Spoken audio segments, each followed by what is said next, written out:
Hello. कैसे हैं आप लोग? बढ़िया। आप सभी का स्वागत है आपके अपने डिजिटल परिवार रैंक टू हायर चैनल पर। आज का जो मोटिवेशनल थॉट्स है कि सामने हो मंजिल तो रास्ते ना मोड़ना, सामने हो मंजिल तो रास्ते ना मोड़ना, जो भी मन में हो वो सपना ना तोड़ना, कदम कदम पे मिलेगी मुश्किलें आपको, कदम कदम पे मिलेगी मुश्किलें आपको, बस सितारे चुनने के लिए कभी ज़मीं मत छोड़ना। आइए आगे बढ़ें।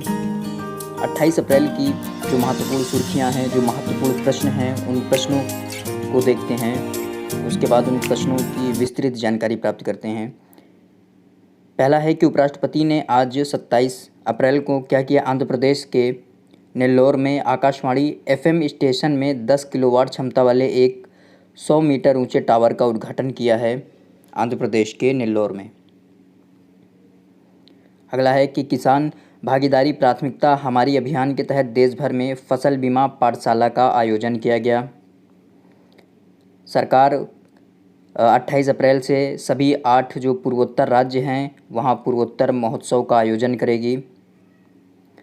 पोषण पखवाड़ा 2022 के दौरान समूचे राष्ट्र में 3 करोड़ कार्यक्रम आयोजित किए गए हैं। बेंगलुरु में खेलो इंडिया विश्वविद्यालय खेल कूद प्रतियोगिता में 27 अप्रैल को बेंगलुरु विश्वविद्यालय की एन मारिया ने स्वर्ण पदक जीता है। अगला है कि खेलो इंडिया युवा खेल जो 18 वर्ष से कम होंगे उनके लिए जो खेलो इंडिया युवा खेल होगा, जो 2021 का आयोजन इस वर्ष 4 से 13 जून 2022 तक किया जाएगा। हिमाचल प्रदेश सरकार ने कांगड़ा, कुल्लू, चंबा, सिरमौर और बिलासपुर जिले में 7 रोपवे परियोजना के विकास के लिए समझौता ज्ञापन पर हस्ताक्षर किया है। आइए आगे बढ़े, एक एक करके जो महत्वपूर्ण प्रश्न हैं उन प्रश्नों को देखते हैं। 27 अप्रैल को आंध्र प्रदेश के नेल्लोर में आकाशवाणी एफएम स्टेशन में 10 किलोवाट क्षमता वाले एक 100 मीटर ऊंचे टावर का उद्घाटन किया है। उपराष्ट्रपति के द्वारा नेल्लोर में, आंध्र प्रदेश के नेल्लोर में इस टावर का उद्घाटन किया गया है। आइए इसको देखें कि उपराष्ट्रपति एम वेंकैया नायडू ने 27 अप्रैल को आंध्र प्रदेश के नेल्लोर में आकाशवाणी एफएम स्टेशन में 100 किलोवाट क्षमता वाले एक 100 मीटर ऊंचे टावर का उद्घाटन किया। इस अवसर पर उन्होंने मीडिया का आह्वान किया कि वे नैतिक पत्रकारिता के सिद्धांतों पर चले और समाचारों के संकलन में जिम्मेदारी का पालन करें। आकाशवाणी स्टूडियो पहुंचने के तुरंत बाद श्री नायडू ने सजीव प्रसारण के माध्यम से विशेष भाषण दिया और एफएम टावर को नेल्लोर वासियों को समर्पित किया। उन्होंने इस बात पर प्रसन्नता व्यक्त की है कि जिस समय वे सूचना और प्रसारण मंत्री थे उस समय उन्होंने नेल्लोर आकाशवाणी की नींव रखी थी और आज इस स्टेशन से कार्यक्रमों का प्रसारण किया जा रहा है। बाद में आयोजित सभा को संबोधित करते हुए श्री नायडू ने कहा कि लोकतंत्र में स्वतंत्र प्रेस का होना आवश्यक है। इस संदर्भ में उन्होंने कहा कि राष्ट्र के विकास में प्रसारण मीडिया की महत्वपूर्ण भूमिका होती है। उपराष्ट्रपति का यह भी कहना था कि विभिन्न मुद्दों के बारे में लोगों को शिक्षित करने में रेडियो की अहम भूमिका होती है। उन्होंने कहा कि रेडियो अनेक कलाकारों को पहचान दिलाने में सहायक रहा और इसके माध्यम से कृषि संबंधी जानकारी भी किसानों को दी जाती रही है। उद्घाटन समारोह में आंध्र प्रदेश के कृषि, सहकारी, मार्केटिंग और खाद्य प्रसंस्करण मंत्री काकानी गोवर्धन रेड्डी, प्रसार भारती के मुख्य कार्यकारी जो अधिकारी हैं सीईओ शशि शेखर वेम्पटी। पूछा जा सकता है कि प्रसार भारती के सीईओ कौन हैं? शशि शेखर वेम्पटी, इसको याद रखिएगा। आकाशवाणी के महानिदेशक और प्रधान महानिदेशक समाचार एन वेणुधर रेड्डी के अलावा अन्य गणमान्य व्यक्ति भी उपस्थित थे इस समारोह में। आइए अगला जो प्रश्न है, किसान भागीदारी प्राथमिकता हमारी अभियान के तहत देश भर में फसल बीमा पाठशाला का आयोजन किया गया। ये आपके नरेंद्र सिंह तोमर केंद्रीय कृषि मंत्री हैं। किसान भागीदारी प्राथमिकता हमारी अभियान के तहत देश भर में फसल बीमा पाठशाला का आयोजन किया गया। कृषि मंत्री नरेंद्र सिंह तोमर ने राज्य मंत्री कैलाश चौधरी के साथ फसल बीमा पाठशाला पर राष्ट्रीय स्तर के विशेष कार्यक्रम की अध्यक्षता की।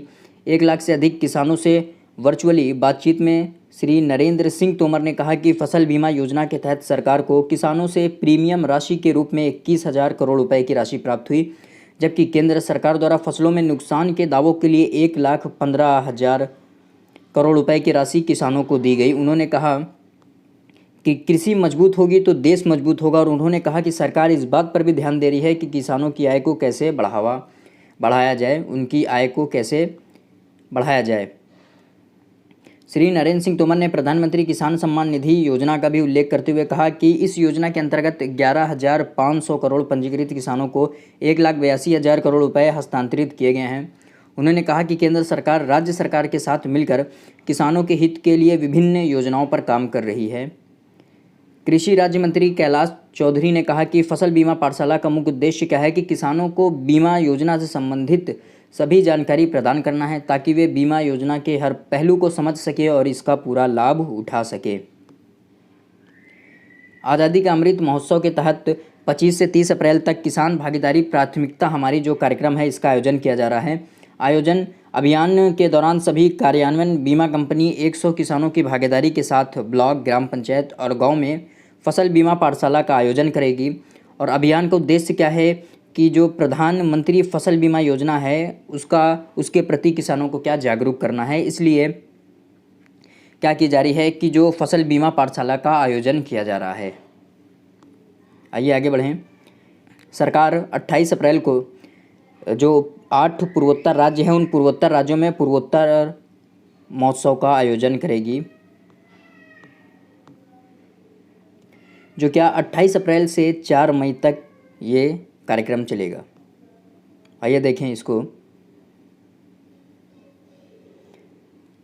सरकार आज़ादी का अमृत महोत्सव के अंतर्गत 28 अप्रैल से सभी 8 पूर्वोत्तर राज्यों में पूर्वोत्तर महोत्सव का आयोजन करेगी। पूर्वोत्तर क्षेत्र विकास मंत्रालय ने कहा कि 7 दिन के इस महोत्सव का उद्देश्य हम किसी से कम नहीं की भावना के साथ पूर्वोत्तर क्षेत्र की उपलब्धियों को भी प्रदर्शित करना है।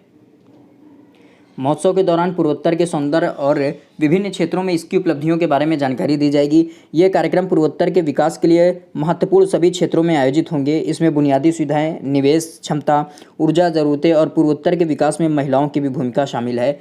मंत्रालय ने कहा कि पिछले 8 वर्षों में पूर्वोत्तर क्षेत्र में संपर्क स्थापित करने में काफ़ी प्रगति हुई है। प्रधानमंत्री ग्रामीण सड़क योजना के माध्यम से दूर दराज के क्षेत्रों में संपर्क स्थापित करने में तेजी आई है।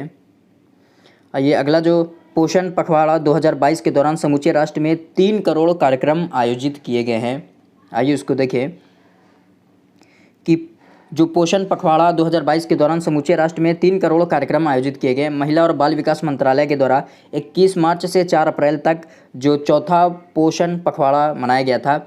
इस वर्ष का जो पोषण पखवाड़ा का फोकस 2 व्यापक क्षेत्र हैं: 6 वर्ष की उम्र तक के लाभार्थी बच्चों की लंबाई और वजन माप करना तथा लैंगिक संवेदी जल प्रबंधन और विशेष रूप से जनजातीय क्षेत्रों की स्वस्थ माता और बच्चों के लिए परंपरागत भोजन और एनीमिया से संबंधित गतिविधियों पर बल देना है।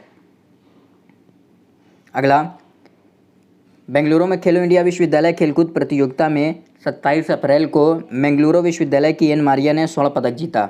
जी, एन मारिया ने स्वर्ण पदक जीता भारोत्तोलन में, वेट लिफ्टिंग में। आइए देखें, बेंगलुरु में खेलो इंडिया विश्वविद्यालय खेल प्रतियोगिता में 27 अप्रैल को बेंगलुरु विश्वविद्यालय की एन मारिया ने कुल 230 किलोग्राम भार उठाकर स्वर्ण पदक जीता। उन्होंने भारोत्तोलन की 27 किलोग्राम भार वर्ग में क्लीन एंड जर्क स्पर्धा में अब तक का राष्ट्रीय रिकॉर्ड भी तोड़ दिया है। उन्होंने 129 किलोग्राम भार उठाकर मनप्रीत कौर के 128 किलोग्राम भार के पिछले रिकॉर्ड को तोड़ दिया। जैन विश्वविद्यालय के शिवा श्रीधर के शानदार प्रदर्शन ने लोगों को मंत्रमुग्ध कर दिया। श्रीधर ने 400 मेडले व्यक्तिगत स्पर्धा में 5वां स्वर्ण पदक हासिल किया। जैन विश्वविद्यालय 8 स्वर्ण, 4 रजत और 1 कांस्य पदक के साथ तालिका में क्या शीर्ष स्थान पर है। अन्ना विश्वविद्यालय 5 स्वर्ण, 3 रजत और 2 कांस्य के साथ दूसरे स्थान पर और मुंबई विश्वविद्यालय 5 स्वर्ण, 3 रजत और 2 कांस्य पदक लेकर तीसरे स्थान पर है। आइए अगला जो प्रश्न है कि खेलो इंडिया युवा खेल 2021 का आयोजन इस वर्ष 4 से 13 जून तक किया जाएगा। खेल मंत्री अनुराग जो ठाकुर हैं उन्होंने इसकी जानकारी दी है कि युवा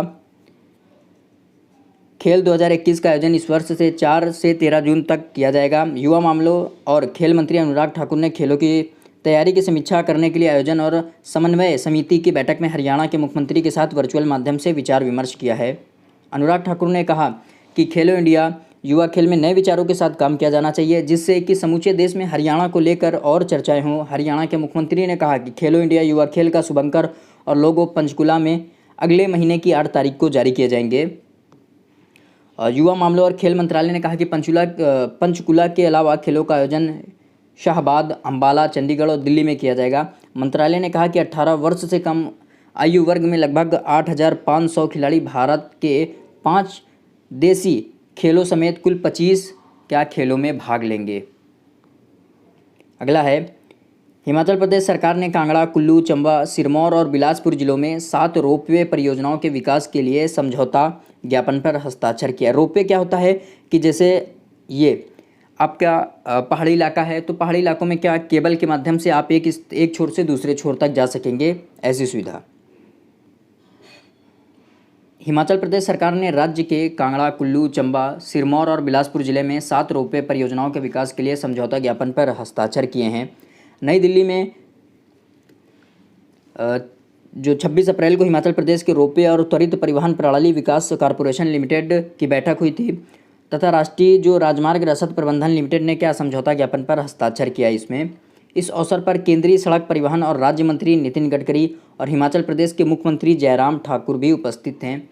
जयराम ठाकुर ने कहा कि 2,264 करोड़ रुपए की अनुमानित लागत से बनने वाली इन 7 रोपवे परियोजनाओं की व्यवहार्यता रिपोर्ट तैयार करने की संभावना पर विचार किया जाएगा।